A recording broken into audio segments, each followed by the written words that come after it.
fez crescer desde quando eu era um estagiário foi sempre ser muito direcionado a fazer as coisas funcionarem direito. Porque você já me falou o resultado que você quer, eu já perguntei o plano. Você me falou as 5 coisas que você precisa fazer para atingir esse plano. Ele pensa nos primeiros 3 segundos para poder reter a atenção. Sejam muito bem-vindos a mais um episódio do podcast Pode Vender. Um podcast que fala sobre vendas, alta performance e crescimento, que tem como objetivo trazer convidados, empresários, que são destaques nas suas áreas de atuação, que têm uma visão de vendas diferenciada, uma visão de crescimento e que vocês possam usufruir desse modelo mental e desse conhecimento para aplicar no seu negócio e ter mais resultado. E o convidado de hoje eu conheci recentemente e descobri que eu sou cliente dele. Imagina, que coisa boa! E eu convidei ele porque, dos poucos minutos que eu conversei com ele, eu identifiquei que tem algo extraordinário que ele pode compartilhar de como ele pensa, a visão dele de mundo, de negócios. Ele empreende na área de tecnologia e educação, que é um assunto que está muito em alta e vai crescer muito nos próximos anos. E é muito importante que você tenha contato com esse tipo de conteúdo que, mais cedo ou mais tarde, se você tem um negócio, em algum momento você vai ter que olhar para essa vertical de educação. Então, não perde. Anota, pega o seu papel e a sua caneta e, meu amigo, seja muito bem-vindo. João Carrilho, CEO da plataforma Curso Educa. Estou muito feliz de te receber aqui. Pô, Dani, obrigado. É uma honra estar aqui. Estou super emocionado. Acho que a gente vai aprender e compartilhar bastante. Obrigada de coração. Foi muito gostoso a gente ter conversado. Foi semana retrasada que a gente se conheceu. E eu descobri que eu sou sua cliente. E estamos felizes com o trabalho de vocês junto com a gente. Conversando com você, eu percebi que tem grandes mudanças e grandes crescimentos que estão previstos para os próximos momentos, próximos anos de mercado. E trazer você aqui foi uma forma de inspirar as pessoas que estão ouvindo a gente empreendem a conhecer você, conhecer a sua história, embora você já é bem renomado aí, né, no ramo empresarial, mas eu gostaria muito que a minha audiência te conhecesse. João, começa falando um pouco de você, da sua história. Eu sei que a única coisa que eu sei é que ele foi uma pessoa que entregava panfleto. Depois ele empreendeu e hoje ele está num movimento muito importante com resultados significativos e numa crescente relevante. Então conta um pouco para eles. Quem é você e um pouquinho da sua trajetória. Massa. Meu nome é João Carrilho, sou CEO e fundador do Curso Educa. Eu tenho 35 anos, casado com a Camila, estamos juntos vou fazer 16 anos esse ano. Sócio do Samuel Sena, a gente está junto nessa jornada há 5 anos, mas trabalhando junto há quase 10. E, bem, quem sou eu? Eu trabalho com tecnologia há 16 anos, tive a oportunidade de entrar numa empresa, uma empresa muito pequenininha, tinha 7, 8 funcionários e ao longo dos 10 anos eu tive a oportunidade de ter várias profissões lá dentro, né? Tive a oportunidade de empreender, crescer, então era uma software house, que a gente fazia projetos para mercado financeiro, depois a gente começou a fazer projeto para grandes bancos com automação. E dali a gente encontrou um produto na área de cibersegurança, que eu tive a oportunidade de construir um produto e crescer muito com esse produto do ponto de vista tanto pessoal como líder técnico, vendas, vendi muito para B2B, acho que aprendi a fazer venda para tanto licitação, virei um especialista em licitação, vender vendas complexas, né, 2, 3, 5, 10 milhões de reais. E depois eu chego aqui no mundo de B2B2C, mercado de creators, onde eu tive que aprender a fazer uma jornada totalmente diferente, né? Então, eu sabia fazer uma venda complexa de ciclo de venda longo, e aí eu depois tive que aprender a fazer venda rápida, né? Com funis, self-checkout. Então, basicamente, tive uma experiência bem diferente ao longo desses 5 anos, 15 anos. Boa. E aí você... Me conta essa história do panfleto, é real isso? É verdade? Bem, assim, eu já panfletei, mas de... político, né? Então, tá bom. Acho que lá com 15, 16, 17 anos, fiz aqueles freelas, né? De ajudar. Eu acho que tinha um vereador lá do bairro que a gente acabava ajudando bastante nisso, mas não foi um... Já trabalhei em borracharia, já trabalhei em helpdesk, já trabalhei em estoquista. Até os 20 anos eu fiz bastante trabalho, assim, para gerar receita, né? Vendi gelinho, vendi sorvete. É isso daí que eu queria ouvir, porque eu comecei assim, vendendo revistinha na rua com 15 anos de idade, né? Então, a minha história de vendas começou vendendo revistinha na rua por R$ 5, ganhava comissão de R$ 2, e foi que eu comecei a ter contato. E eu acredito muito que, mesmo a gente tendo feito atividades aleatórias, ali até os 20 anos de idade, de alguma forma, a gente foi desenvolvendo algumas habilidades, algumas percepções que contribuiu com a gente ao longo da vida, né? Então, essa questão, por isso que eu perguntei, o que mais você fez? Que você já chegou... Não, que eu trabalho com tecnologia, tá bom, mas e antes? Então, muito legal saber que tem essa história também. Eu concordo. Eu acho que dos meus, sei lá, acho que eu sempre tive uma veia muito empreendedora, por mais que eu não chamava que era empreendedor, acho que nem meus pais, mas eu sempre tive muita ideia de juntar pessoas, gerar valor, já vendi bolinha de gude, já fiz clubes de pipa, então acho que eu fiz muitas coisas movimentando, né?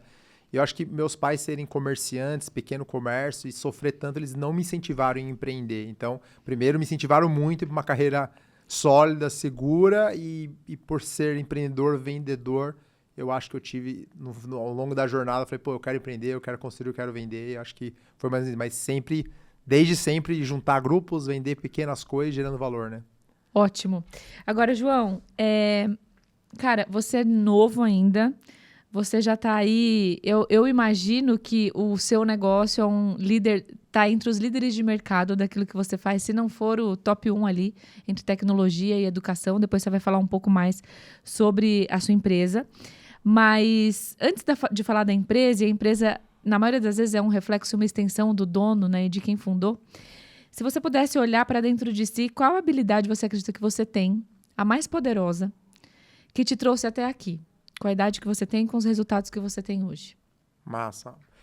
Acho que é um conjunto de habilidades e elas, eu acho que não tem uma melhor que a outra, mas elas vão sendo desenvolvidas de acordo com a situação. Eu acho que a primeira delas é você ser apaixonado por resolver problemas. Eu acho que eu fui descobrindo isso ao longo do tempo, né? Eu acho que o que me fez crescer desde quando eu era um estagiário ou trabalhava no helpdesk foi sempre ser muito direcionado a fazer as coisas funcionarem direito. Sempre muito crítico e questionador. Mas não questionador de gerar empecilho, mas questionador, mas por que isso funciona desse jeito? Então, eu acho que querer resolver problemas sempre me norteou a sempre ser protagonistas em qualquer grupo que eu acabasse entrando, né? E aí eu tinha uma obsessão por resolver problemas, né? A gente acabou de fazer uma rodada de investimentos e aí depois que a gente estava no jantar de fechamento, eu fiz a pergunta pro fundo. Falei, qual foi a característica ou o que vocês enxergaram que fizeram vocês apostar na gente, né? Pô, no momento que tá, o cheque que vocês colocaram na gente. E eles falaram, cara, você é obsessivo. Você é obsessivo em fazer as coisas darem certo. Isso mostra na sua trajetória. Eu não tinha intencionalidade e entendimento da obsessão. E aí eu comecei a falar, pô, legal, eu sou realmente obsessivo em fazer as coisas evoluírem. Mas eu acho que, no resumo, é a vontade de querer resolver problemas. Tá, excelente. Aliás, a gente fala que para ter um produto que é bem sucedido, é só arrumar um problema que as pessoas estejam dispostas a pagar para resolver. Porque tem problema que as pessoas não estão dispostas a pagar para resolver. Mas quando você consegue identificar um gap ali de mercado e isso representa algo tão forte para as pessoas que elas estão dispostas a pagar e geralmente pagarem até um pouco mais, é ali onde a gente consegue juntar a fome com a vontade de comer, juntar com um modelo de negócio, com uma solução, uma proposta de valor relevante, para que a gente alcance essa escala de crescimento dentro do mercado, né? Então, sem sombra de dúvidas, é uma habilidade, um modelo mental, um comportamento muito favorável. Porque o mundo, ele toda hora está mudando. Então, a cada 2 anos, muda tanta coisa que novas oportunidades se abrem. Então, se tem uma empresa que está liderando determinada indústria, com certeza em 2, 3 anos, se ela não continuar drivada em melhorar e continuar resolvendo o problema, ela vai perdendo oportunidade e vai dando brecha para as outras entrarem. Eu acho que essa é a beleza do negócio. Porque se o mundo não mudasse, não teria novos problemas, não teria novas empresas. Uhum. Então, acho que você ter, de fato, a visão de, pô, como eu consigo fazer as coisas melhores, deixá-las mais baratas, ou com qualidade melhor, ou mais escalável, você vai ter muita dificuldade de crescer e construir uma empresa relevante, ou construir um negócio relevante. Sim. Bom, você falou que já vendeu bolinha de gude, já juntou pessoas, liderou ali projetos, né, na sua infância. Como que é vender para você? É confortável? Cara, eu só fui descobrir que eu era um vendedor depois que eu consegui construir o Curso Educa. Eu acho que eu era um vendedor no mundo corporativo de uma forma orgânica. Eu não me titulava como vendedor, mas eu era o cara que mais vendia na empresa, mesmo não sendo vendedor.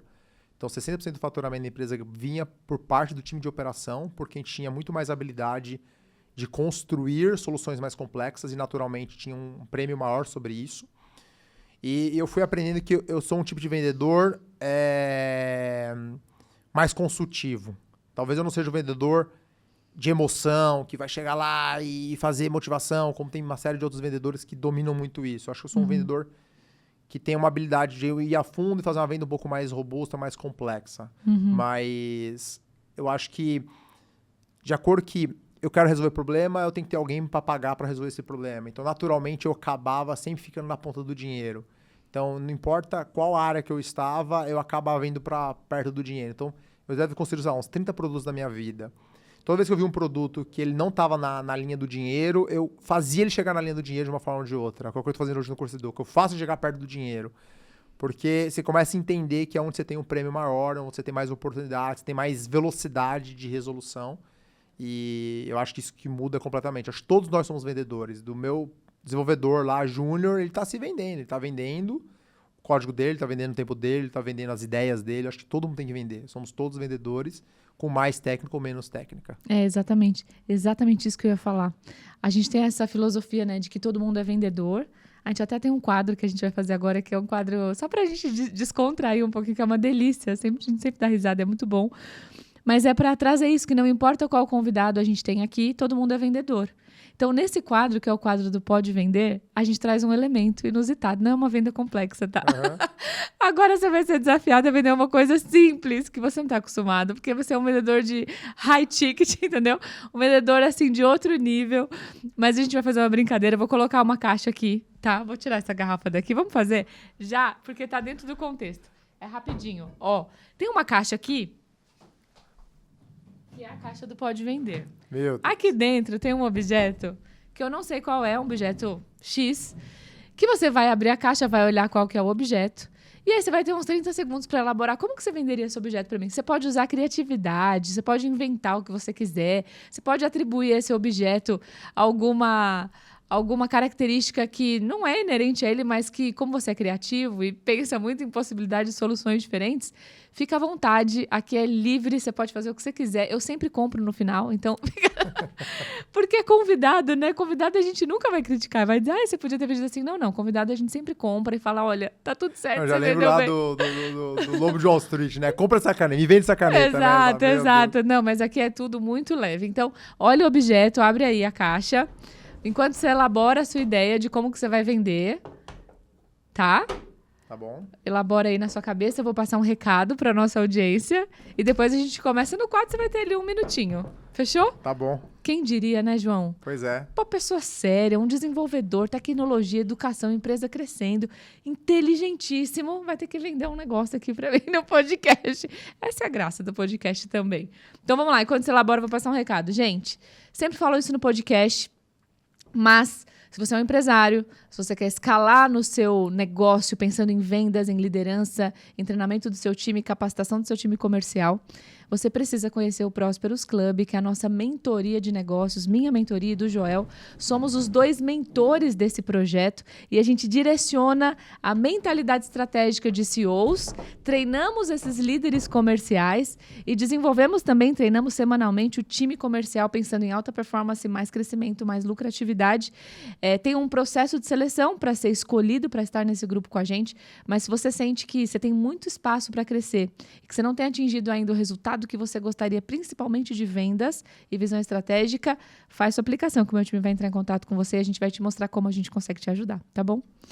É isso. Preparado? Preparado. Pode pegar. Não, eu posso ver. Agora você pode pegar o objeto. Já eu pego ele tá aqui. Tá bom. Massa. Tá bom. Então eu vou falar 1, 2, 3, pode vender e você vai, tá? Massa. Então tá, 1, 2, 3, pode vender. Eu conheço bastante gente, bastante empresários no Brasil e fora do Brasil.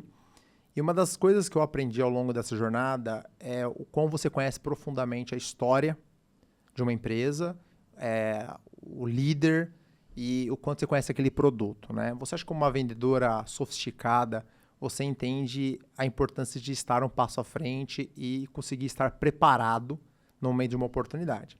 Dito isso, daqui 1 hora, uma amiga minha vai me encontrar e ela é a presidente daquela empresa de água Voz. Não sei se você conhece a Voz. Conheço. É, Super renomada essa isso. marca. E aí, eu sei que ela tá com uma dificuldade no processo de ciclo de venda dela lá. E eu acho que seria pertinente ver se faz sentido você participar comigo dessa reunião e eu queria te apresentar, porque eu acho que é uma oportunidade ímpar para você ajudar o time dela. O quão para você seria relevante você participar dessa reunião. E 2, se você tem uma garrafa da Voz para poder usar durante a mesa ou tendo na mochila para você conseguir olhar com um pouco mais de qualidade esse produto. O quanto seria relevante você ter isso? Tá, super relevante. Vou com você, certeza. Vou até desmarcar um compromisso pra gente ir junto, porque é uma pessoa relevante e, cara, não tem uma garrafa da Voz. E olha que interessante. Eu tenho essa garrafa aqui da Voz, mas ela não é uma garrafa qualquer. Essa foi uma das primeiros protótipos da garrafa da Voz. Tá. E eu acho que a presidente, ela domina, ela que construiu essa garrafa. Queria saber o quanto você acha que é relevante você ter essa garrafa em cima da mesa como um elemento de conexão. 100%. Legal. Quanto você estaria disposto a me pagar por essa garrafa aqui? Porque isso aqui não tem água, é uma garrafa vazia. O quanto é relevante você ter essa garrafa aqui? Bem relevante, cara. Bem relevante. Quanto vale essa garrafa? Vale de vidro o quê? Uns R$2? R$1? Não faço ideia, mas pelo vidro não tanto. Pelo Massa. vidro não tanto, mas acho que pelo impacto que pode causar e a conexão de ser a marca dela, pode ser que sim. Quanto você estaria disposto a pagar nessa garrafa? Eu já tenho um valor, mas quanto você estaria disposto a pagar essa garrafa? Até uns R$200. Massa. Legal. Eu não vou te vender, eu vou dar, porque eu acho que você vai conseguir fazer um projeto maior. Mas eu acho que basicamente é isso. É você entender o quão aquele produto está na mão é relevante dentro daquele contexto. Então ele pode valer mais ou menos a garrafa. Eu acho que vale mais R$200. Porque na verdade não é uma garrafa, é um convite, né? É um elemento de conexão de um grande negócio que pode ser gerado, Só né? tem uma hora para se conectar. Exato. Né? E uma hora eu não vou achar essa garrafa. Cara, genial. Uma salva de palmas. Muito bom, muito bom. Tentei aqui, né? Fiz o meu melhor, né? Não, o cara me amarrou de um jeito aqui que se eu falasse que eu não ia comprar a garrafa, pelo amor de Deus. Muito bom, João. Adorei. Muito criativo. Ó, o que você fez? Agora eu tô na dúvida, né? Se ela elogiou por elogiar ou não, porque... Não, eu elogiei de verdade. Não, de verdade. Se eu achasse que teria sido uma venda comum, eu falaria. Mas é que você trouxe um elemento tão importante que a gente fala sobre a geração de valor de algo. Eu estava hoje de manhã numa reunião com uma grande empresa. Uma empresa que fatura aí 300 milhões e quer chegar no 1 bi. E aí a gente está preocupado em quanto vai ser o valor do projeto. Eu falei assim, 50 mil pode ser muito caro e 1 milhão pode ser muito barato.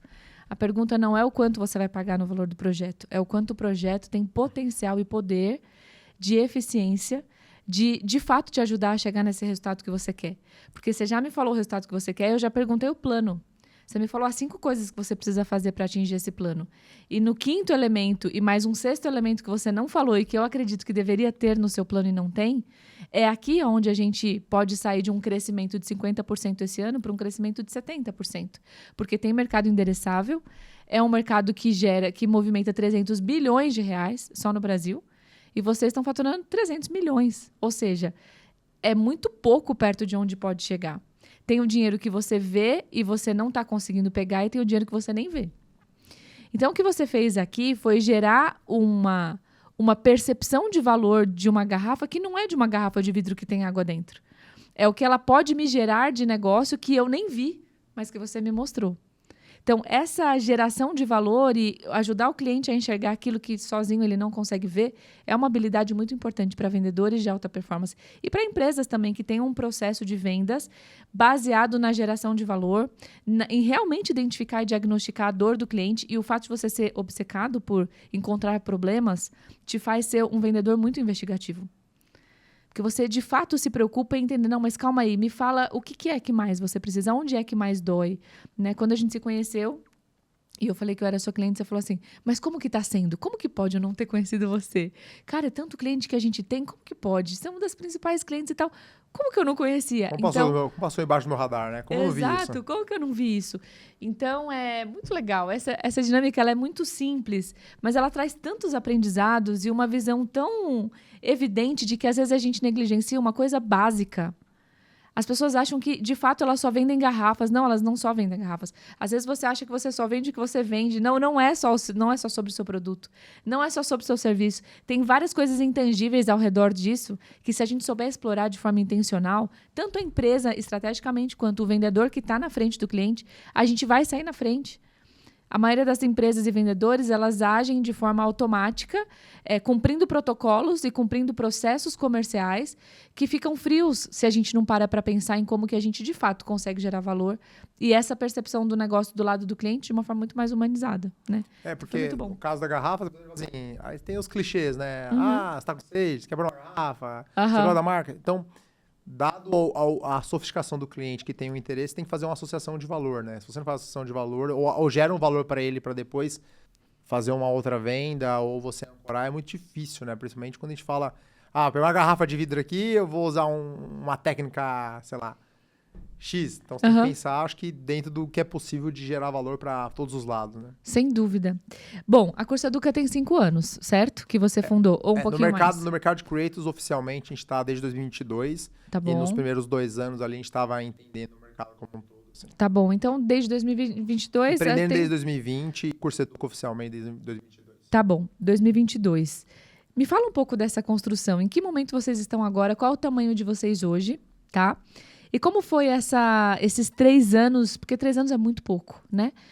Hoje vocês atendem praticamente os principais creators do mercado. Tô errada? Não. Tá bom. Quantos clientes vocês têm? Que tamanho vocês estão? E como que foi essa jornada de ter um insight e construir algo que está sendo visto como algo muito relevante no mercado, tão relevante que vocês já até tiveram rodada de investimento, de fundos de investimento? Massa. Acho que a gente está com 2.000 clientes premiums, né? Clientes grandes, 5 milhões de alunos. A gente tem um volume muito grande de fluxo de dados, né? A gente está com 100 pessoas no time. A gente está crescendo uma média aí de 15% mês sobre mês. Caraca. A gente fez agora a última rodada na avaliação. Não dá para me abrir publicamente, né? Porque o dado vai sair, sigiloso. Vai sair PR. Sim. Mas já mais de 200 milhões já de avaliação. Tá bom. E a gente é um SaaS, né? Então é receita recorrente. SaaS você tem alguns benefícios, outros desafios. O primeiro benefício é a margem, né? A gente tem muita margem, né? Então você tem um COGS alto que você consegue, de fato, a qualquer momento travar a aquisição e tá lucrando da noite pro dia, né? Dada a previsibilidade de receita, né?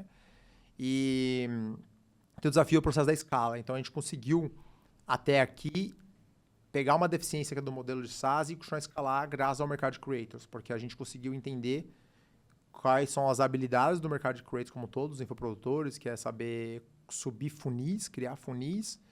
E o grande desafio de uma startup é saber fazer funil. Então, a startup é muito bom em fazer produto, muito bom em fazer tecnologia, mas é muito ruim em marketing e aquisição.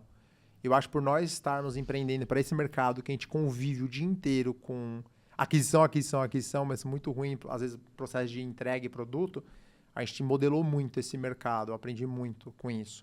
Então, a gente conseguiu, hoje eu tenho, sei lá, uns 20 funis rodando em paralelo hoje na plataforma, eu devo ter uns 6, 7 canais de aquisição rodando, eu devo ter 120 criativos rodando em paralelo. Agora, se abrir lá a nossa biblioteca de anúncios, deve ter uns 120 criativos rodando. A gente sobe um funil a cada 7 dias, a gente tem um funil novo de pé, funil de ponta a ponta, metrificado, fazendo, de fato, atribuição. Então, a gente teve que aprender bastante nesse sentido. E aí, dentro da jornada, que respondendo, eu acho que a gente, nos primeiros 2 anos, de 2020 e 2021, a gente tinha acabado de sair para empreender, eu era no mercado de cibersegurança, corporativo. E do nada eu entrei no mundo de educação, bateu pandemia. Eu não tinha um produto, eu estava indo para um setor que eu não tinha know-how, eu não tinha network. Então, em 2009 eu tinha no meu LinkedIn os maiores gestores de cibersegurança e tecnologia que eu tinha na minha rede de contatos. Em 2020 eu resolvo mexer com educação, porque eu não tinha ninguém na minha rede de contatos, não tinha alguém para ligar. Então, bate pandemia, você não pode sair de casa, eu perco o meu maior atributo, o meu maior valor, que é a venda olho a olho. E aí bate uma onda super importante de educação online que eu não tinha um produto para pegar. Então, 2020, 2021, eu fui fazer um monte de coisa. Fui vender produção, fui fazer freela, fui fazer serviço, porque ainda não tinha um produto. Porém, sempre focado em construir um produto único de geração de valor para fazer equity, crescimento, etc. E aí, somente em 22 que a gente foi descobrir o mercado de creators. Eu não descobri o mercado de creators da noite pro dia. Não tinha nem Instagram. Então, demorei para entender esse mercado de influência veloz que era, né? Mas quando a gente viu esse mercado e eu vi essa oportunidade, a primeira coisa que eu fiz foi mapear o mercado, entender assim, o quão esse mercado tem potencial, como que estão os concorrentes, quais são as brechas e oportunidades que tem ali. Porque pensa só, 2020 e 2021 nem sabia que existia esse mercado de creators. Explica para eles o que é o mercado de creators, porque tem muita gente que tá ouvindo a gente, mas não Massa. sabe, né? Pra gente é mais fácil que tá nesse contexto.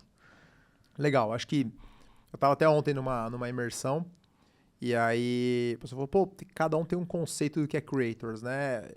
Eu vou tentar trazer o meu conceito, assim, acho que não tem nenhuma literatura que a gente pode É tão se novo embasar, que ainda né? não tem literatura sobre isso, e é verdade. É uma vertical muito nova, mas eu tenho para mim que é um mercado onde as pessoas produzem conteúdo. Então, desde quem está produzindo conteúdo no LinkedIn e usa isso como uma forma de gerar autoridade, atrair cliente, educar, pessoas que produzem conteúdo no Instagram, no YouTube. Então, tem gente que é um creator como meio e fim, então ele produz o conteúdo e vende um curso, ou ele produz um conteúdo para gerar relevância e pegar uma publi de uma empresa, ou produz conteúdo para gerar autoridade, para acessar ecossistemas, ser convidados para podcasts, para eventos e usar isso como canal de aquisição, né? Então, creators, no geral, ele é um mercado bem grande.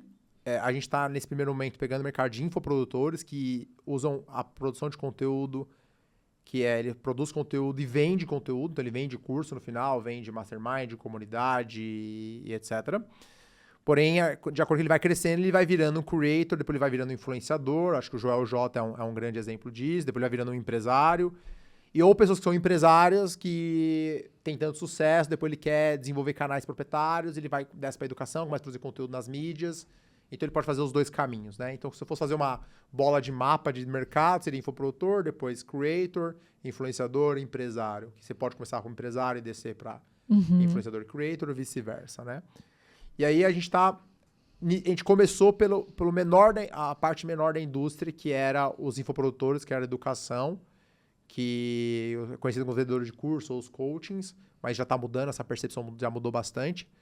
Mas por que a gente começou por esse mercado? Porque a gente entende que, por mais que ele tenha menos relevância do ponto de número de seguidores, mas ele tem uma audiência muito mais concentrada e fiel. Porque educar, você gera fãs, você consegue fazer a pessoa se mover. Então, por mais que às vezes ele tenha uma audiência menor comparado a um grande influenciador, ele tem maior habilidade, maior capacidade de vender coisas e movimentar essa pessoa. E ele tem uma cabeça boa, geralmente ele tem uma expertise já tem uma experiência como você, então ele teve uma experiência e resolve começar a vender conteúdo. Claro que toda indústria vai ter pessoas mal intencionadas, em toda indústria, acho que não tem nenhuma que não tenha. Sim. Então é mais ou menos ali que a gente acabou atuando. Tá. E aí, bom, esse cara é um creator, ele gera conteúdo, seja para fazer um funil, seja com a finalidade de representar alguma marca, ser patrocinado, não é patrocinado que fala? Como é? Publicidade, né? Fazer publicidade, etc. Independente disso, ele tá ali gerando conteúdo. E quando ele encontra com vocês, qual foi a dor que você identificou nesse público de creator, o que você construiu e tem feito no Curso Educa? Como que você consegue ajudar ele a resolver essa dor? Porque até então eu tinha a visão de que vocês eram uma plataforma de hospedagem de dados, de aulas, que é de fato o que a gente usa. Mas por tudo que você falou, eu vi que tem uma questão mais abrangente aí que você tem atuado junto com esses creators. Traz uma dimensão um pouco maior aí pra mim disso. Massa. Eu acho que, inicialmente, quando a gente saiu para empreender, quando eu resolvi montar o Curso Educa, eu tinha uma dor na empresa que eu trabalhava, que era capacitar os nossos parceiros. Então, a gente crescia através de parceiros, tanto do Brasil e fora do Brasil, e a gente entendeu que parceiros bem capacitados fazem a gente vender mais, fazem a gente vender melhor. Parceiros mais engajados conseguia levar de uma forma melhor o nosso produto para os nossos clientes, principalmente que era uma venda complexa.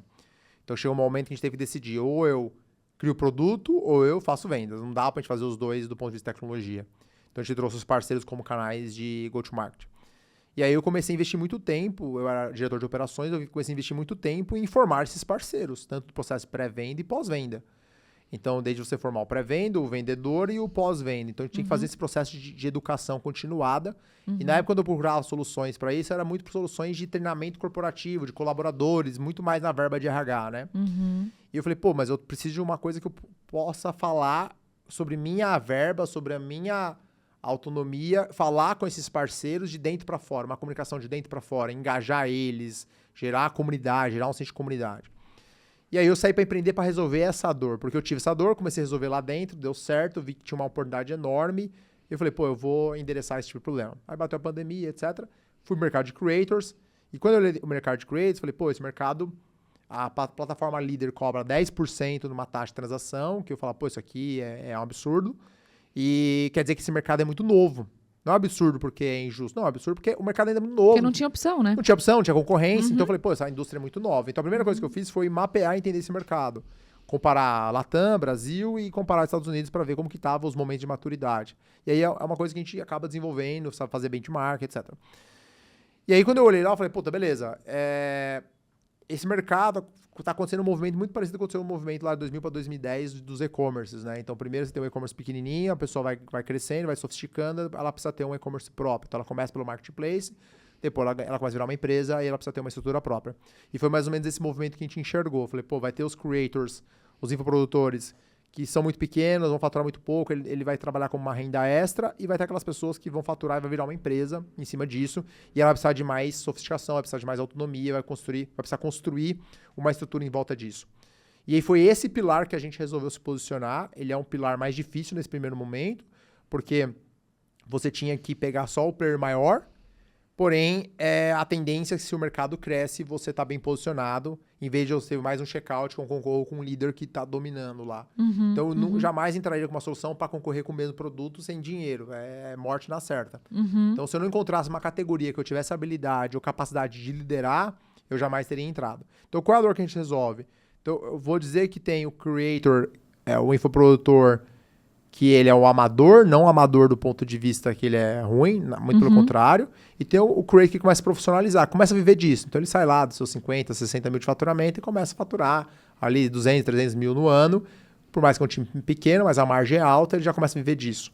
Então falou, eu vou endereçar a dor dessa pessoa aqui, porque ela vai chegar a um ponto que quando ela começar a olhar com a taxa de 10%, mais a antecipação, que dá uns 20%, quando ela começar a fazer conta, ela vê que isso aqui é muito caro, ela vai querer ter uma estrutura própria dela e é uma estrutura difícil de fazer. Então a gente se posiciona ali para resolver esse tipo de problema. Eu vou entregar uma plataforma completa, cheia de possibilidades, integrando com vários tipos de ferramentas e dar essa autonomia, porque todo modelo tende a sofisticar. Aí é só você olhar o que é uma evolução de uma empresa. E ele sofisticando, ele vai vender para empresas, ele vai precisar de fato fazer ofertas gratuitas, ele vai ter de fato uma ascensão de produtos, e foi aí que a gente resolveu endereçar. E eu acho que a gente estava no momento certo, acho que empreender é um pouco de habilidade e um pouco de sorte. Eu acho que a gente teve o lado da sorte e um pouco da habilidade. Em pouco tempo a gente identificou essa dor e cresceu muito rápido. E aí, mas a tese que eu tinha lá de 2019, que todas as empresas investiriam em braços educacionais, ela começou a aparecer no final do ano passado para esse ano, e eu rapidamente identifiquei isso. Então, acho que a gente é uma das poucas empresas que está olhando para isso, que a gente está chamando de Education Marketing ou Education-led Growth, que empresas, o CAC ficando cada vez mais caro, mídias de aquisição cada vez mais competitivas, vai forçar as empresas a investir em braços educacionais com verba de marketing e do ponto de vista estratégico para cliente educado compra melhor. E aí a gente começa já agora a se posicionar para empresas, que a gente chama de business creators, empresas que querem virar creators para controlar melhor a narrativa, desenvolver comunidade em volta das suas marcas, a gente começa a virar a melhor opção para elas. E aí a primeira coisa que a gente fez, o nosso go-to-market foi, eu vou pegar a melhor empresa que tem no mercado, que mais entende isso, que está mais sofisticado para fazer case. Então a gente foi atrás da CIMED, fechamos uma parceria com a CIMED e a gente vem fazendo esse projeto com a CIMED para as 90 mil farmácias. Então, é sobre o momento. E é engraçado que eu já estou olhando isso desde o meio do ano passado e agora, no último mês, eu sentei com as maiores empresas nos últimos 30 dias vendendo a mesma solução. Então, a importância de você conseguir olhar para o mercado, entender, desenvolver canais proprietários, é mais ou menos para onde a gente está indo. Eu acho isso sensacional. Inclusive, eu falei isso hoje por conta de você nessa empresa que eu estava hoje de manhã, né? Não vou falar o nome como eles são muito grandes, nem o ramo não dá para falar. Mas assim, o quanto a empresa ter um braço educacional intencional, controlando a narrativa e educando esse consumidor, pode reduzir os custos de aquisição e trazer mais autoridade, mais confiabilidade nessa marca, porque ela primeiro explica por que usa, como que resolve, e esse cliente vai aumentando o nível de consciência e no determinado ponto que ele estiver pronto para comprar, você já ocupou um espaço na cabeça dele ao longo do seu processo de educação que quase fica aqui inevitável que ele vá comprar de você. Então, deixa eu só dividir o assunto. Então, os creators chegaram e aí eles não tinham estrutura própria para desenvolver funil e você ofereceu isso para eles. Então, imagina que é um influenciador, uma pessoa que fala sobre o tema X, porque ela teve sucesso disso na vida, agora ela quer ensinar as pessoas como fazer isso, no ramo de educação. Só que ela não tem estrutura de marketing, ela não tem estrutura de time de vendas, mas ela tem um produto lá para vender, um curso, algo que ela desenvolveu. Você ajuda ela na construção desse funil, nas estratégias de marketing e gera essa demanda e deságua na plataforma, que é a plataforma onde ela pode hospedar o curso dela, etc. É isso? Hoje a gente, no mercado de creators como um todo, a gente não faz o papel da estratégia diretamente da aquisição, porque o creator ele já é muito bom nisso. Como a gente pega um creator já mais sofisticado e profissional, ele não tem problema de vender mais. Ele tem problema de engajar, entregar e vender de novo. Ele é um bom marqueteiro, ele sabe muito de vendas, mas ainda ele não sabe muito como construir empresas. Então a gente ajuda ele a ir construindo essa empresa em volta da gente, para que ele possa, na verdade a gente em volta dele, para que ele possa de fato ir solidificando a sua jornada educacional. Então a gente não é uma plataforma de curso, a gente é uma área de membros que a gente controla esse cliente. Então a gente ajuda ele a ter dados melhores, relatórios melhores, ter mais integrações, mais oportunidades. Claro que por a gente estar nos bastidores dos maiores players, fazer imersão com eles, ajudar em muitas coisas, a gente acaba influenciando muito no processo da estratégia, onde a gente traz o produto como o pilar central da estratégia. Porque antes, fazer a aquisição era muito simples, porque você tinha uma demanda reprimida muito grande, estava bem posicionado, quem dominava o canal digital conseguia fazer vendas muito rápido. O mercado sofisticando, você passa a ter que ser uma empresa cada vez mais preparada, né, completa, produtos melhores, que geram de fato transformação, que geram resultados para você vender de novo e assim por diante. Mas o creator, ele usa educação para vender educação. Então já é natural e inerente dele fazer isso. Quando a gente vai para o mercado corporativo, você vê que, a gente fala na época da XP, lá em 2001, ela já fazia a educação para poder vender o produto, porque ela mostrava que ela era autoridade sobre aquilo. Você pega na época de 2015 com a Rede Station Rock Content, eles produziam já os primeiros conteúdos através de inbound marketing, fazendo e-book, lead scoring para vender melhor. Já tinha um processo de sofisticação. Porém, acho que isso meio que se esgotou e não sofisticou o próximo passo. Porém, o mercado agora chegando no ponto de que no Brasil até então, fazer aquisição de clientes não era difícil. Então, a empresa hoje que está bem estruturada, põe um pouco de dinheiro em mídia, ela fazia a venda relativamente fácil. Então, ela não tinha por que desenvolver outras inteligências dos canais, porque ela injetava dinheiro em tráfego e estava tudo bem. O CAC LTV dela funcionava bem. Sim. Agora o mercado sofisticando com cada vez mais concorrentes, mais entrantes, até pela evolução das tecnologias, mercado de influenciadores, creators, você começa a ter que amadurecer o seu método de aquisição. Começa a pensar em estratégias de member get member, sistema de alianças, você começa a sofisticar o seu time de vendas, porque até então você não tinha essa necessidade. Mas quando você vai para o mercado dos Estados Unidos, que é muito mais sofisticado, o CAC é muito caro. Então, por isso que o sistema de alianças lá são muito agressivos, o sistema de aquisição é bem agressivo, por quê? Porque o mercado, você tem que trabalhar no LTV, e para trabalhar no LTV você tem que ter um produto bom, você tem que ter uma entrega boa para você pagar esse CAC, porque o CAC é caro. Você demora 1 ano e meio para você pagar o CAC em determinadas indústrias. Caramba. O Brasil vai começar a sentir isso agora. E foi onde a gente identificou que a gente consegue se posicionar. Então, respondendo diretamente, o que a gente trouxe do mercado de creators? Trouxemos, acho que produto, tecnologia para ajudar eles a montar produtos mais sólidos. Conseguimos ajudar a levar o produto como um lado estratégico do processo de perpetuidade das suas operações. E, em contrapartida, a gente vê que esse movimento vai acontecer no mercado da indústria, no enterprise, no modo geral. Então, a gente aprendeu muito sobre ver o que funciona, o que dá certo, a gente já tem muito dado, a gente já sabe exatamente quais são os métodos que funcionam, o que não funciona, quais funis dão certo, o que não dão, porque a gente controla o dado da ponta, da entrada e da saída, e a gente começa a templatizar isso, começa a criar, de fato, imersão, começa a criar, de fato, conhecimento sobre isso e leva isso para o mercado corporativo. Então, É mais ou menos essas duas interfaces que a gente vem fazendo. Então a gente começa a unir o mercado de creates com o mercado, que no final do dia ambos querem usar a educação para poder vender mais. Tá. Agora, sobre isso das empresas, talvez tem muitos empresários ouvindo a gente aqui falando assim, Dani, não faço a menor ideia de como eu vou colocar uma vertical de educação no meu negócio. Né? Então, acho que agora é o momento da gente expandir um pouco a cabeça e começar a enxergar as oportunidades que a gente nem consegue ver e uma tendência de mercado que vai facilitar essa aquisição de cliente, que vai baratear um pouco mais esse processo e vai gerar mais autoridade nas empresas que verem isso mais rápido.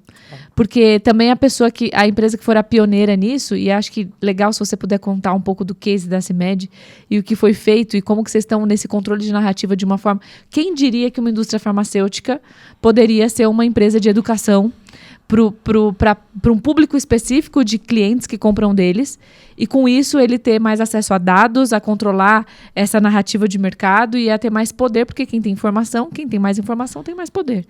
Então, fala um pouco para esses empresários que estão ouvindo a gente, por que ele deveria pensar com calma sobre a estratégia de desenvolver um braço educacional no negócio dele. Como que você enxerga isso para o futuro?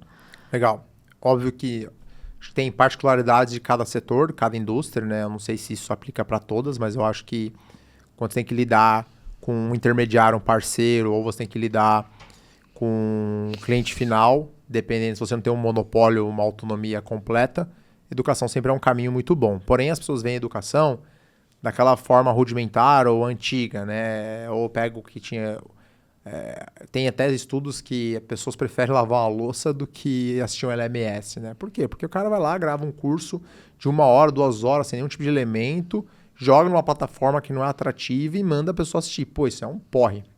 Principalmente na era que a gente tá, cara, de Instagram, que o criador de conteúdo, ele pensa nos primeiros 3 segundos para poder reter a atenção. Então a gente tá numa era da atenção. Então, quando a gente fala de braço educacional, as pessoas pensam em LMS, mudo, aquele negócio, curso cheio de coisa, conteúdo, mas não preocupado com o avanço dele, né? E aí, se você parar a pensar, você vê muitos fundadores produzindo conteúdo, né? Que uns chamam de founder-led growth, né? Você usa o próprio fundador, ou o próprio executivo, o próprio diretor, produzir conteúdo. Acho que a CIMED, eles foram brilhantes nisso. A Carla e o João foram brilhantes em gerar demandas pro PDV, né? Então, você pensa, eles fazerem todo o movimento que fizeram com a Carmed para levarem as pessoas até a farmácia pedir aquele produto, e foi a mídia. Eles usou TikTok e Instagram para isso. Então, é genial o movimento que eles fizeram. E aí, vou dar um exemplo, vou usar eu que sou um cara comum, né? Então, eu tenho o meu Instagram que tem 2.800 seguidores, não sou um produtor de conteúdo constante, documento muito mais nos stories, e eu tenho uma média, sei lá, de 300, 400 visualizações no meu stories, né? Que eu gastei 30 segundos para produzir. Então eu olho esforço versus retorno, para mim é bizarro. Quando eu faço um stories que me dá 300, 400 visualizações, e aquelas pessoas que estão me assistindo, a grande parte delas são empresários, são tomadores de decisão, que pararam, dado ao tanto de informação que tem na internet, ele vê um story meu de 20, 30 segundos. E ele continuar na sequência. Isso é produção de conteúdo, eu já levo para educação. O que eu faço de venda ou geração de autoridade nos meus stories, sem nenhuma grande estratégia, nada, só documentando o meu dia a dia, eu devo fazer, sei lá, 5% das minhas vendas estratégicas vêm dali. Então, esse é um exemplo. Quando eu vou palestrar, muitas das palestras que eu sou convidado vêm dos meus stories. Porque eu falo de um assunto, ou eu mostro um bastidor de um lugar que essa pessoa não tem acesso, acho super interessante, me chama para palestrar num evento de 200, 300, 500 pessoas para falar sobre aquele assunto, e daquela palestra me leva mais 20, 30 leads para o meu time comercial e assim por diante. Então, você tem uma área educação, você tem uma empresa e você entende que o seu parceiro poderia aprender mais sobre o que você está fazendo, aprender mais sobre o seu produto, aprender mais sobre a sua conversão, aprender mais sobre a venda, aprender mais sobre o mercado. Ou você tem um cliente que você quer formar uma base de promotores. Você não precisa atingir todo mundo, mas você quer construir promotores, 50, 100, 1.000 fãs.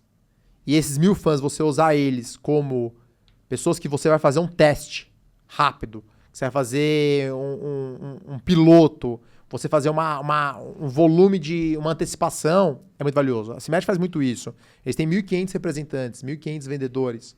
Toda vez que eles vão lançar um produto novo, eles vão contar uma notícia, eles sincronizam isso com os vendedores. Todo mundo posta ao mesmo tempo nas mídias.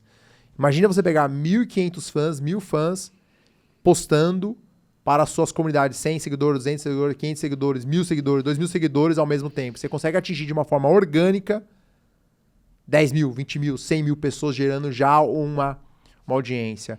Então, acho que a educação ela pode ser usada de diversas formas. Construir fãs, você testar produtos, você coletar feedbacks, você, de fato, ter embaixadores, ter, de fato, você controlar uma narrativa, controlar uma história. Acho que tem várias formas e várias camadas para fazer isso. Então, acho que empresas que não estão pensando em construir isso, tanto para aquisição direta ou indireta, é um grande desafio. E se mede, acho que numa indústria... Tem vários outros cases de empresas grandes, mas acho que a CIMED ela é bem emblemática, que é... Ela está no mercado extremamente competitivo, extremamente... Qualquer erro, a margem, ele come a margem, e que o grande ouro está na farmácia independente, mas também é o mais difícil de resolver, porque é mais fácil você falar com 20% que movimenta 80% do mercado do que você falar com 80% do mercado movimenta 20% do mercado. Mas é tão competitivo que você tem que pegar o que tem ali no mercado para você conseguir criar uma estrutura própria.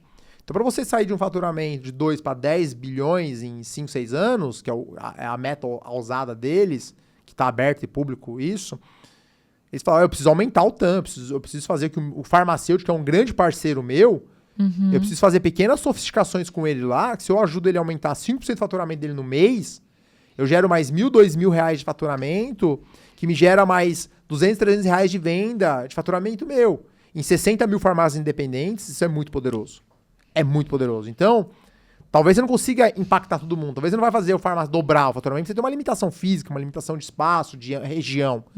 Mas você ajudar ele a melhorar a margem em 3%, ou você fazer ele vender 5%, 6%, 7%, na escala, faz muita diferença. E eu não vejo outro meio sem ser tecnologia, com sistema de comunidade e criação de conteúdo.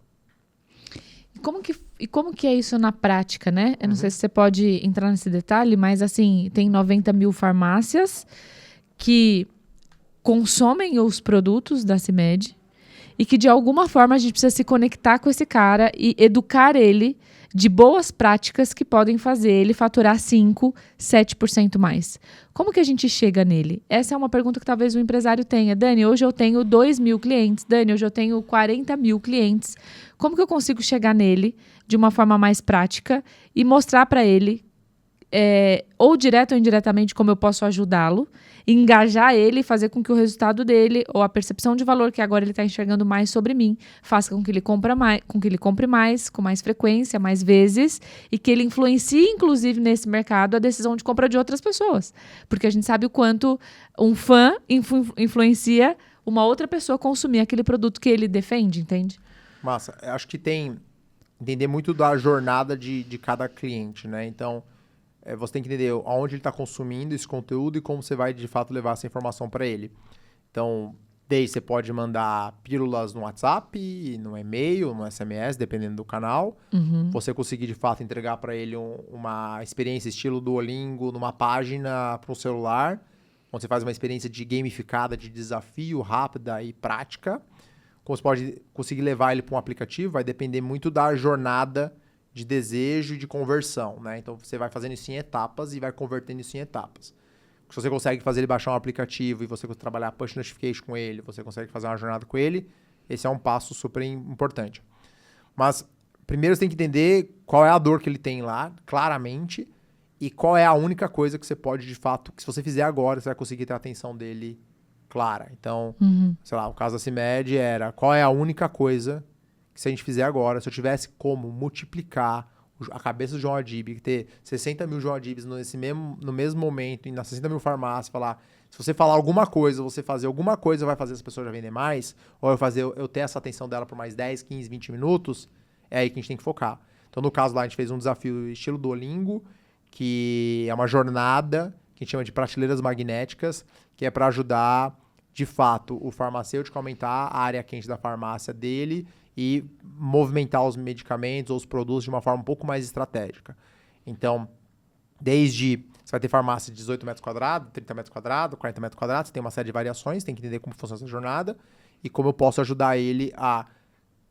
Como eu coloco tais produtos em determinados lugares, usando dados ou já conhecimentos e vai fazer ele melhorar a venda. Por exemplo, eu visitei várias farmácias e dado a conhecimento, você já via que tinha produtos que estavam posicionados de forma errada e nunca ia vender, ia ser muito mais difícil vender.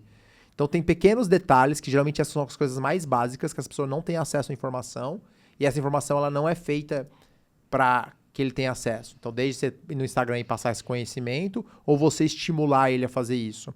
Eu acho que um dos grandes erros do processo de educação é você querer ensinar ele como você ensinar o porquê, ensinar a essência, ensinar a base para depois mandar ele fazer.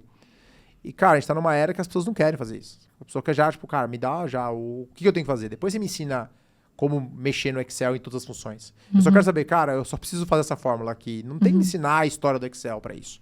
Eu acho que muitos cursos são assim. Eu vou ensinar sobre brand, eu vou ensinar sobre financeiro, DRE, fluxo de caixa, para depois falar, cara, vai lá, tira daqui e põe aqui. Então, primeiro você tem que fazer a pessoa ter resultado para depois ela começar a aprofundar. E aí, para fechar, claro, tem várias ferramentas para isso, desenvolvimento de comunidade. Você não vai fazer ele jogar ele para um curso de 3 horas, não vai assistir, esquece. O cara tá acostumado com o TikTok, com o Instagram, que com conteúdo rápido. Então, acho que o primeiro ponto é entender que já estamos no momento que a pessoa tá no celular, ele abre o celular no farol do carro para ver um Stories ou ver um Reels, cara. É 20 segundos de atenção. Você acha que vai levar ele pra uma página, fazer ele ter uma atenção de 1 hora logo de cara? Esquece. A não ser que ele queira muito. Aí o que eu gosto muito do mercado de produtores? Os caras conseguem colocar num evento no final de semana, sábado, domingo, durante 16 horas, domingo até 10 da noite, pro cara aprender. Mas por que o cara faz isso? Porque ele já teve resultado. Porque ele entende a importância sobre aquilo. Nível de consciência alto. É alto. Aí você vai pegar uma pessoa que o nível de consciência é baixo, você vai mandar desenvolver a consciência dele como? Você desenvolve a consciência com micro-resultados. Muito bom. Na verdade, isso é um baita direcionamento para creator mesmo, né? Porque a gente fala ali dos 3 segundos. Os 3 segundos de chamada de atenção. Agora, o Reels até tá com... Eles estenderam um pouco mais, né? O tempo. Mas tem tudo a ver com o nível de consciência da pessoa e o quanto você consegue gerar de valor em cada segundo que você fala para que ela fique, para que ela entre no funil de alguma forma. Agora, sobre essa questão empresarial, é muito interessante a forma, né, como vocês fizeram na CIMED. Tem várias coisas que vocês estão criando ainda e que vocês vão começar a avaliar o resultado disso. Mas só a ideia, o do como fazer, já é, assim, extraordinário. E a quantidade de informação que vocês vão ter sobre a vida real lá na farmacinha do tio Joãozinho, que tem 18 metros quadrados, mas que, cara, juntando um monte de Joãozinhos, 90 mil... ajudando ele a fazer 5% a mais, é onde você vence o jogo, né? Você não concentra a sua ação principal de crescimento em coisas muito, muito grandiosas e concentra um risco em algo único, mas você pulveriza ele e eu acho que isso tem muito a ver também com a forma de empreender, de pulverização de risco, de trazer um número maior de clientes e, enfim. É que eu acho que não tem milagre, assim, não tem bala de prata. Não vou chegar aqui e falar assim, não, você vai fazer isso, volta em... Não funciona assim. Primeiro você tem que setar as expectativas. Depois você tem que montar um plano que você acredita que é o melhor caminho. Então as pessoas pensam de funil, de aprendizado, de aquisição e etc. Eu vejo as pessoas gastam um tempo enorme, às vezes no meio e no fundo do funil, e ele ignora, às vezes, o começo do funil, que é onde ele faz a primeira descida da conversão. Isso vale para curso, vale para qualquer coisa. Então eu acho que é um processo. A gente está fazendo uma jornada de aprendizado. Acho que a gente está investindo muito tempo nisso, a gente está conseguindo ter resultados interessantes. E eu não preciso impactar os 60 mil. Eu preciso, nesse primeiro momento, se eu conseguir impactar 200, com esforço, é igual meus 30 segundos para atingir 300 pessoas. Pô, se eu conseguir gastar 1 mês, 2 meses de trabalho e impactar 200, 300, 1.000 pessoas, dá 60 mil, beleza, a porcentagem é pequena. Mas você aprendendo o comportamento das pessoas, criando amostragem, identificando quem quer e quem não quer, e depois replicando isso, é mega importante. Então eu vou ter 60 mil que vai ter 10 mil pessoas que querem médio. Vai ter 1.000 que quer muito. Tá, então eu preciso identificar essas 1.000. Preciso encaixar essas 1.000. Depois eu vou buscar as próximas 2.000. E assim por diante. É um projeto. 2, 3, 4 anos pra você construir. Mas a partir do momento que você consegue construir isso, você tem um canal de aquisição proprietário. É seu. Não precisa ir longe. Você pega o caso da HubSpot agora em janeiro, que caiu 50% do acesso orgânico porque o Google implementou o Gemini lá, a AI na pesquisa, que agora a própria pesquisa dá a resposta e não leva mais para toda aquela base orgânica que o HubSpot construiu nos últimos 10 anos. Caramba. Então, imagina, você construiu um canal de aquisição proprietário que não era tão proprietário assim, porque você dependia de uma Big Tech ali no meio do caminho. E é uma coisa que vai acontecer com o TikTok, com outras mídias. Se você deixar 100% da sua aquisição ali e esses caras mudarem a regra do jogo, você está na mão, você está ferrado. Então, é importante você saber, de fato, controlar a sua audiência e saber levar ela. Talvez você não vai conseguir levar a sua audiência inteira para dentro de uma plataforma, para dentro dos seus meios proprietários, mas você levar parte dela que continua tendo contato e tendo amostragem, você tomar as decisões maiores e movimentar as audiências, isso é super importante. Muito bom. Nossa, profundo, né? Faz a gente repensar num monte de coisa. Tá. Agora, João, eu olho tudo isso e eu falo assim, cara, você está envolvido em negociações estratégicas dentro da Curso Educa. Você vai em algumas empresas e participa ativamente com alguns creators que viraram empresários, tentando entender o negócio deles e pensando em novas soluções até para continuar inovando. Né? Claro. Então, você usa essa posição e eu dei uma aula semana passada sobre a importância do CEO envolvido nos principais movimentos estratégicos, talvez com os principais clientes, né, nas principais iniciativas do negócio. E dei até alguns exemplos, né, do Elon Musk, por exemplo, que ele é um cara que ele faz questão de negociar com alguns fornecedores, com alguns possíveis clientes. Como que é a sua cabeça nisso? Porque você tem um monte de outras atribuições, cara. Você tem 100 funcionários, você está contratando gente pra caramba. Como que você organiza a sua rotina ali como CEO fundador para conseguir identificar os pontos chaves de atuação sua e tornar isso algo produtivo? Sabe? Que chegue no final do mês e você fala, pô, a gente está crescendo. Crescer 15% ao ano é muito relevante. Ao mês. Ao mês, exato, ao mês, mais ainda. Então, como que você organiza, agora pensando no João CEO, como que você organiza seu tempo, como que você define suas prioridades, o que faz você querer estar perto de alguns clientes ou da grande maioria deles de alguma forma? Massa, eu acho que primeiro volta lá para a pergunta de origem, né? Eu sou obcecado em resolver problema. Eu concordo, você tem que estar próximo dos clientes relevantes, contratos relevantes, mas também tem que estar próximo do seu cliente menos relevante também, na amostragem. Logo, você vai dedicar horas diferentes nisso, né? Então, eu falo sempre com 4, 5 clientes menores, que eu atendo ele, eu endereço ele, para me saber como eu estou conseguindo, como o conhecimento está chegando até ele. Tá bom. Porque o meu suporte atende ele ainda, meu CS atende ele ainda. Às vezes ele é pequeno na empresa, às vezes ele tem um faturamento pequeno, mas ele pode ser uma pessoa super relevante. Ou eu preciso entender como isso está descendo o fluxo, o atendimento, a qualidade. Isso é um baita de um desafio. Claro que quando eu atendo um cliente grande, ele tem full atenção nossa e se erra muito menos. E mesmo se erra, é muito rápido o retorno. Como eu consigo melhorar isso para toda a estrutura? Então, eu tenho alguns cohorts de clientes que eu mesmo falo com, 5 clientes menores, 5 clientes intermediários, 5 clientes grandes, 5 enterprise. Então, eu tenho essa distribuição. Toda vez que eu estou abrindo uma nova frente, sou eu que toco, eu e meu sócio. Então, meu sócio ele cuidava de operação e agora em janeiro a gente acabou de mover. Ele saiu da operação e foi para canais de aquisição. Porque ele é um cara que domina muito o produto, domina muito a esteira. E ele é a melhor pessoa que tem que estar na venda. Eu também. Então, a gente avança muito para as vendas. Então, quando a gente está abrindo agora, a gente está abrindo essa nova vertical, a nova BU de enterprise.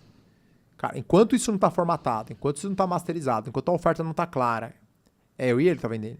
Então, eu faço todas as imersões, eu que estou gerando valor, eu que estou entendendo onde estão os problemas, porque eu sou um CEO de produto. Então, eu identifico o que está acontecendo ali, eu saio sempre eu pego um detalhe, eu levo isso para o time de produto, eu toco. Então, agora, mais cedo eu estava com a imersão com o time da Nuvem Shop, todo o time de marketing da Nuvem Shop.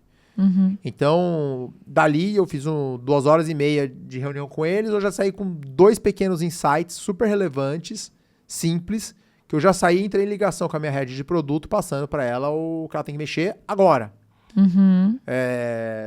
Ontem eu tava com o Fábio, fundador da Fit Dance, que tá criando a Community, a primeira universidade para creators. É um espaço aqui na Vila Leopoldina de 13 mil metros quadrados. Eu fiquei 8 horas com ele e com o time dele, a gente discutindo qual vai ser o futuro dos creators.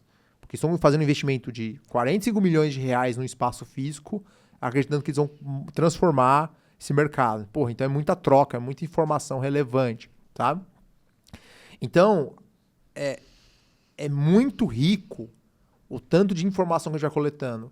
Cara, em janeiro eu tava na Bet UK, maior evento de educação do mundo, acontece em Londres. Em fevereiro eu tava no evento do Russell, que é o maior cara de funis do mercado de creators nos Estados Unidos. Sabe? Então, eu tô em eventos menores, eventos maiores. Óbvio, você vai distribuindo esses tempos. Mas eu acho que, grande parte eu tô na rua.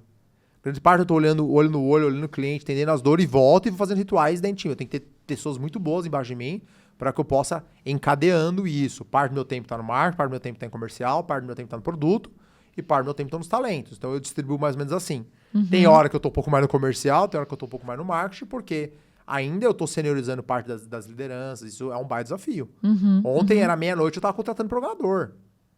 Fazendo entrevistas ainda de alguns caras. Por quê? Porque ainda eu tô formando meu CTO. Então, ainda tem umas coisas operacionais que eu faço que daqui 6 meses eu não vou estar fazendo mais. Então, você acaba trabalhando 2, 3 jornadas naturais para poder fazer isso acontecer. Mas eu acho que a grande vantagem de eu passar de forma transversal pelas áreas é que eu consigo encurtar a informação. Então, eu olho, quando eu passo uma informação para o time de produto, eu já estou encadeando ela no marketing, no CS, na implantação, no suporte e do comercial. Eu evito alguns ritos que demoram muito. Dado ao nosso momento. Vai chegar um momento que a gente vai chegar a um ponto que é impossível fazer isso. Então, eu acho que não tem fórmula mágica. Não sei se eu faço da melhor forma possível, mas eu faço da forma que eu consigo. Então, estar em contato com o cliente o tempo todo é a minha maior fonte de inspiração e a minha maior fonte de inovação. E aí eu uso eventos diversos de várias indústrias, como eu estou no Clex lá, por exemplo, para sempre estar trazendo novos repertórios, novas ideias e eu fazer conexões diferentes. Então, quando eu sento e faço uma imersão lá com a CIMED, com os diretores da CIMED, faço uma imersão, sei lá, com a Ana Paula Padrão, que eu fiz segunda-feira agora, imersão com o time dela inteiro, o time da Conquer. Pô, o time da Conquer, os caras são perito em vendas, em produtos, etc. Pô, imagina fazer uma imersão com todo o time lá que tá 5, 6 anos na empresa e eles saírem e falam assim, cara, foi transformador. Pô, os caras dominam isso pra caramba, eles são feras nisso. Como eu extraio valor? Porque não é só chegar e falar de conteúdo programático, funil. É um conjunto de informações para você sair e consolidar, aterrizar tudo isso. Senão você fica no campo da ideia, né? Se você não aterrizar isso, não transformar isso, ferrou. Porque tecnologia é commodity já. A gente já sabe que tecnologia é commodity, sabe? Sim. Então você tem que conseguir, de fato, como usar a melhor tecnologia. Aí você fala para mim, a gente já está conseguindo fazer isso no time inteiro? Não. Eu vou ter cliente que usa o básico. Eu vou ter cliente que usa básico mais um. O meu papel é conseguir formar pessoas para a gente levar esse conhecimento na ponta. É um baita de um desafio. Sim. Enfim, mas a minha conclusão acho que a maior reflexão eu sou um cara de tecnologia, no mercado de creators, e que as maiores vendas que eu fiz até hoje, as maiores vendas que eu faço é através olho no olho no presencial. Somos home office, e as maiores conexões, as maiores transformações, os maiores insights é humano com humano. Então, eu acho que esse é um grande ponto. O mercado digital, o pessoal acha que é só digital, eles não falam com os outros. Quando a gente tem um incidente, tem um problema sério, sou eu que pego e ligo pro cara. Eu ponho a cara, eu não me escondo atrás do time. Eu vou lá e faço. Eu vou lá e resolvo. Eu sou a última camada. Então, acho que o mundo corporativo me deu muito essa experiência. De eu olhar no olho, resolver e puxar e trazer. Sabe? Então, acho que é mais ou menos por essa linha, assim. Muito bom. Muito bom. A gente vê, às vezes, os empresários, quanto mais cresce, ele mais se distancia, né? Cagada. Exato. É isso que ficou claro, é isso que fica claro na sua fala. Assim, ele tá crescendo, ele tá se distanciando, porque aparentemente você tá crescendo, já tá dando tudo certo. Mas quanto mais você cresce, se você conseguir se aproximar... Eu lembro de um amigo que começou a construir uma empresa muito grande e no primeiro ano já deu muito resultado. Ele tirava todos os dias 30 minutos para dar boas-vindas para os clientes que entravam, que era um produto de R$ 997. 30 minutos. Ele ligava para 10, falava assim, quem comprou hoje? Liga e falava assim, cara, eu tô te ligando primeiro para te dar boas-vindas, segundo para saber assim, por que você comprou? Aí ele falou, e ali a gente... tem duas coisas que a gente aprende muito, né? Quando você pergunta para quem comprou e para quem não comprou. É até um exercício que a gente faz lá na empresa, que a gente chama do in-laws, né? Então, o in-laws é quem comprou, por que você comprou, que você vai descobrir forças que o seu negócio tem, que nem você às vezes percebeu. Você vai criando as coisas e o cliente vai percebendo alguns valores no seu negócio que não são óbvios, né? Não necessariamente são óbvios, mas isso está impactando a decisão dele lá na ponta, né? E você também vai perguntar para quem não comprou por que não comprou. Decidiu comprar com outra pessoa? Teve algum impeditivo? O que aconteceu? Faltou alguma coisa? E com isso você vai balizando as forças, melhorando, identificando as fraquezas. Só que o olho do dono, ele consegue ver isso de forma global, né? Quando você vai lá e ouve, você já sabe exatamente a atribuição que você vai dar para todas as camadas. Eu tenho um palpite para isso, assim. Eu acho que, na verdade, tenho duas teses para isso. Primeira é que ele vai cansando, ele pôs um dinheiro no bolso, ou a empresa vai ficando tão complexa, vai ficando tão difícil, diretores, às vezes fundos, a complexidade vai ficando tão grande, ele vai broxando às vezes, e ele não vai tendo coragem de olhar para a realidade, de descer e ver quão cruel o quão feio ficou aquele troço que era bonito para ele. Então ele vai broxando mesmo. Acho que essa é uma das hipóteses que eu tenho. Porque você encarar a realidade é muito dura. Eu sou um grande sonhador. Grande parte do meu tempo eu tô no futuro. Minha cabeça tá no futuro. Toda hora eu tô sonhando. Cara, eu imagino o curso Educa e tal. Eu tenho sonhos bonitos. Aí do nada recebe uma mensagem com um problema escroto. Você fala, caraca, velho, eu tô tentando mudar o mundo aqui. O cara subiu um prédio e os caras estão... Eu tô tendo problema no suporte nenhum, que o cara se mudar uma tosca.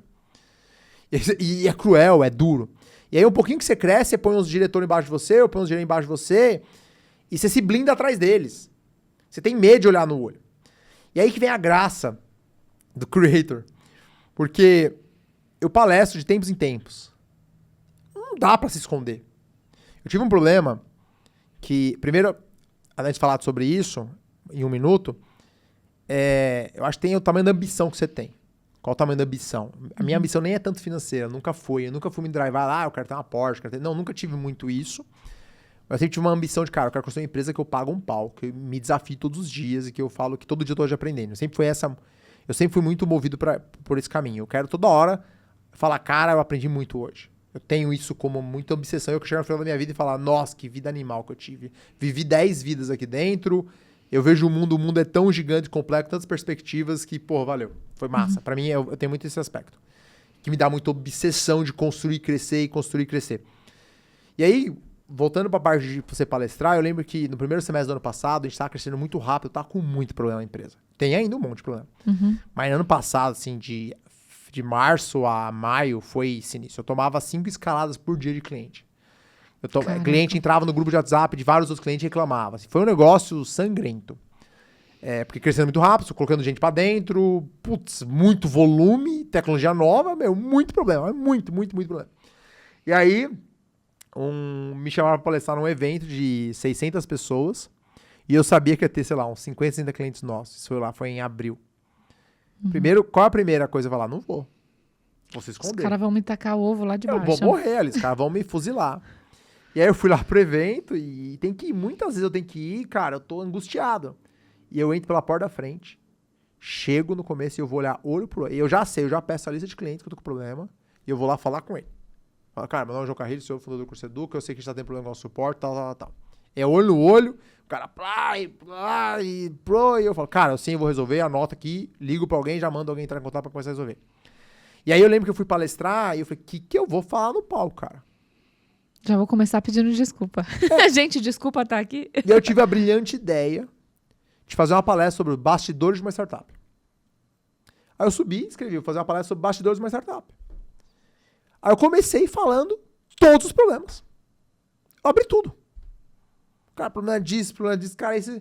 Mas, isso aqui a gente tá mandando bem e tal, mas eu tô com esse problema, Eu abri todos os problemas. Eu falei, tem gente aqui que deve estar puto comigo por causa do suporte, por causa disso, porque eu acabei de contratar. Aí eu falei, contratei essa pessoa, e eu tô a gente tá crescendo, tá.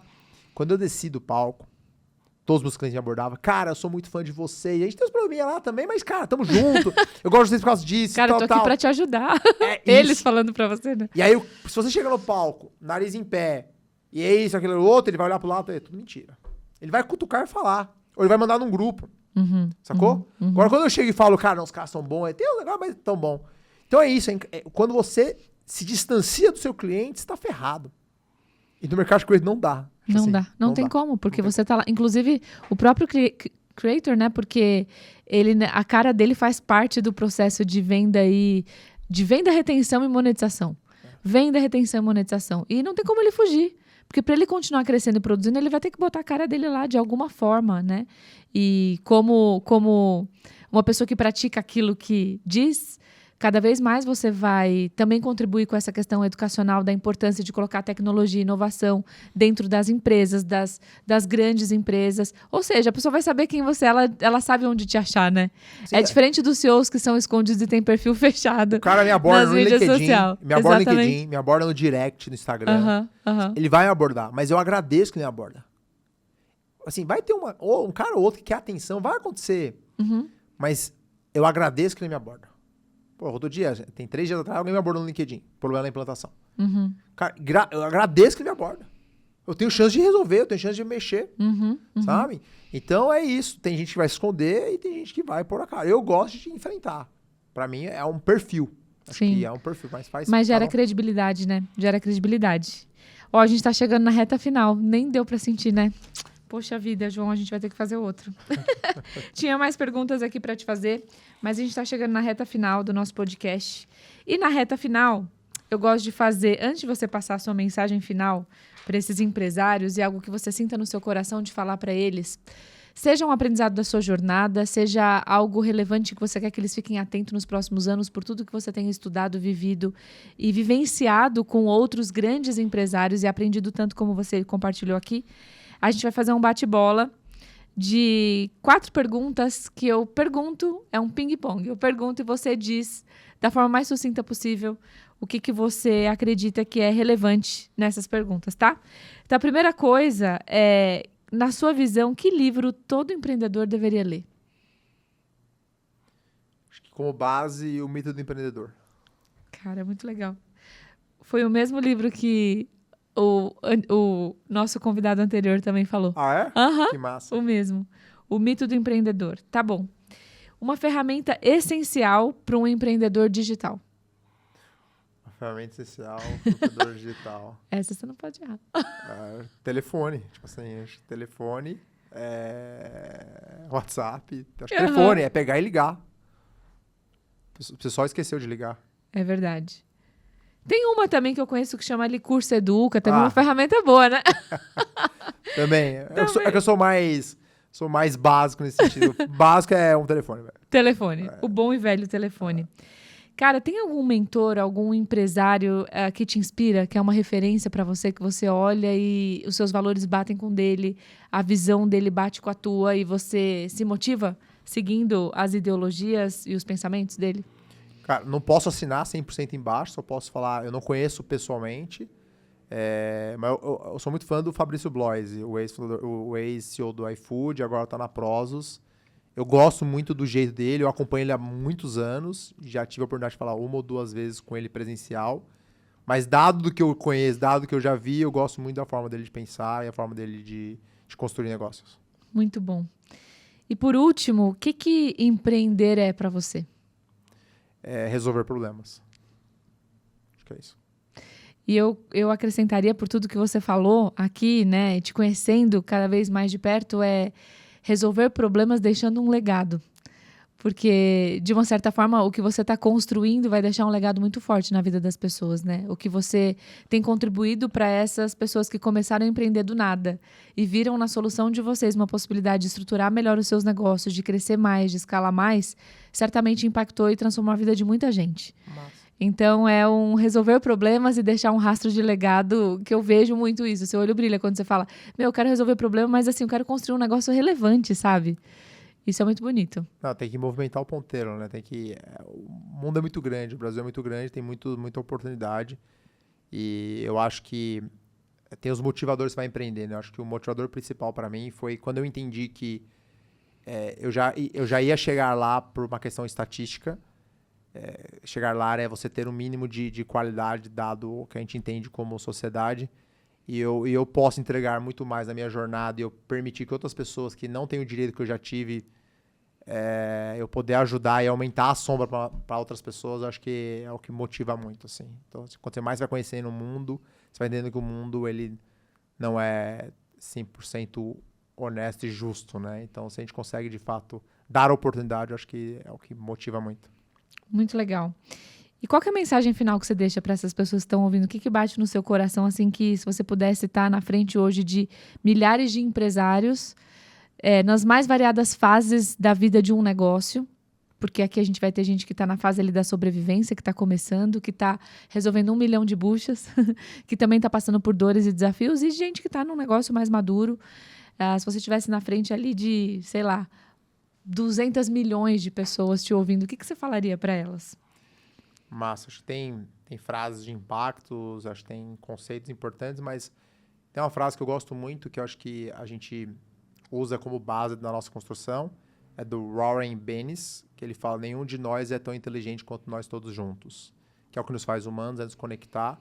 Se você é um empresário, a tendência é você ir se isolando e ficando sozinho, e é mais difícil, né? Então, se você consegue se conectar com outras pessoas, resolver problemas, acho a importância dos grupos, a importância das trocas, a importância de você estar dentro de grupos que te ajudam a passar problemas difíceis, pode ser emocionais, etc. Eu uso isso muito como base. Então, acho que nenhum de nós é tão inteligente quanto nós todos juntos. Você está passando um momento difícil, procure outras pessoas para te ajudar a passar por isso, porque vai passar. Boa, muito bem, meu amigo, muito obrigado. Obrigado. Obrigada pela contribuição. Onde as pessoas te encontram? Qual que é a sua rede social? Meu Instagram é João Carrilho 7 e LinkedIn é J Carrilho.